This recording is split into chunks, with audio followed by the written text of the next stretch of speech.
कपड़े को नापने के लिए मीटर की ज़रूरत है। दूध को नापने के लिए लीटर की ज़रूरत है। बुखार को नापने के लिए थर्मामीटर की ज़रूरत है।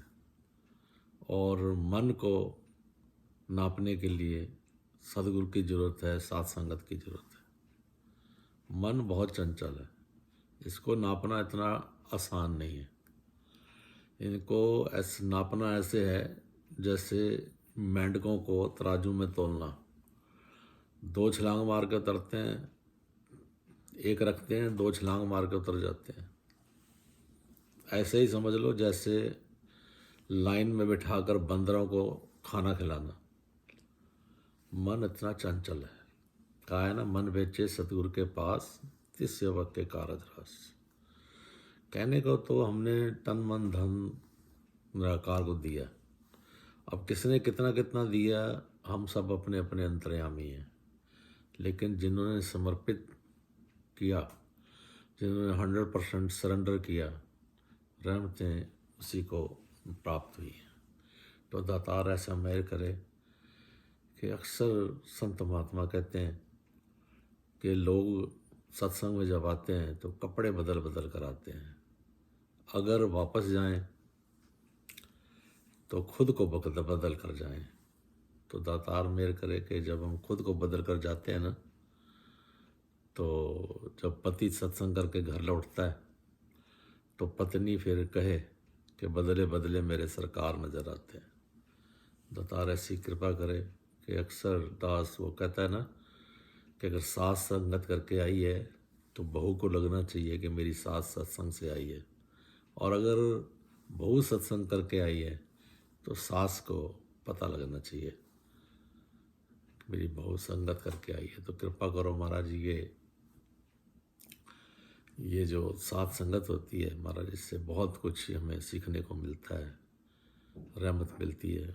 आज जो संसार की हम हालत देख रहे हैं, दातार ऐसी कृपा करे कि इसमें तो साथ संगत बहुत ज़रूरी है। क्योंकि जो लॉकडाउन हुआ और किस प्रकार लोगों को अपने कारोबार और अंदर बैठना, कई तरह की परेशानियों का सामना करना पड़ रहा है। तो दातार मेहर करे, दातार तो सभी के दातार कृपा करे, दास तो सभी के लिए निराकार दातार के चरणों में, सतगुरु के चरणों में अरदास करता है, सच्चा पातशाह मेहर कर, सबको ऐसी सहन शक्ति दे।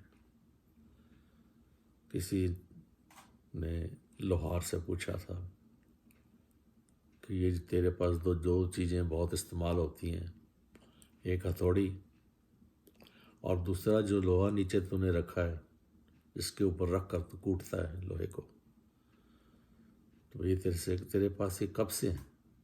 तो कहता है हथौड़ियाँ तो मैं बहुत बदल चुका हूँ, लेकिन जो नीचे जो लोहा रखता हूँ जिसके ऊपर रख कर मैं कूटता हूँ वो हमारा पुश्तों से चला आ रहा है, भाव वो सहता है। कृपा करो महाराज कि दातार मेहर करे। वैसे तो दिस्तन लागे सोई जाने, जिसके ऊपर बीती है उसी को पता होता है, लेकिन हमारे पास और कोई चारा नहीं है। दातार मेहर करे, जिस ठाकुर सो नाही चारा, टाँकों कीजिए सद नमस्कारा। दास तो अरदास करता है महाराज सतगुरु के चरणों में, निराकार के चरणों में, सबको भाड़ा मानने का बल बख्शे। और ये जो कठिन समय चल रहा है, इसके निराकार के आश्रय के, साथ संगत के आश्रय के बगैर और कोई हमारे चारा नहीं। जैसे सतगुरु बाबा जी कहते थे ना, मसूरी में एक बार उन्होंने कहा कि जब हम मसूरी की चढ़ाई चढ़ते हैं तो हमारी गाड़ी थोड़ी रुकती है तो हम और रेस देते हैं, और गियर बदलते हैं, रेस देते हैं, तो हम चढ़ाई चढ़ लेते हैं। ऐसे ही कृपा करो अब इस कठिन समय में, और कोई चॉइस तो है नहीं। दातार मेहर करे। जब कई महात्माओं के सुनता है दास किस प्रकार उनके कारोबार चले गए, काम धंधे चले गए, बहुत सी कठिन समय गुजर रहा है, सभी के लिए दातार मेहर करे। सब सुनने में दास को आज जो भी सुनेंगे आप सभी ने अरदास करनी है निराकार दातार के चरणों में, सच्चा पातशाह मेहर कर, ठंड पा, गलतियों की माफ़ी दे, और ऐसा प्रॉमिस करें निरंकार को कि आगे से हम कभी कोई ऐसी गलती नहीं करें, कभी हमारे अंदर मैं ना आए, हर एक का हम सत्कार कर सकें, सदगुरु के वचनों को मान सकें, हर एक से प्यार कर सकें, हमारे घरों में प्यार हो, समाज में प्यार हो, देश में प्यार हो, कोई भी बेचारा मजबूर ना हो, प्यार से कहना। धन्य।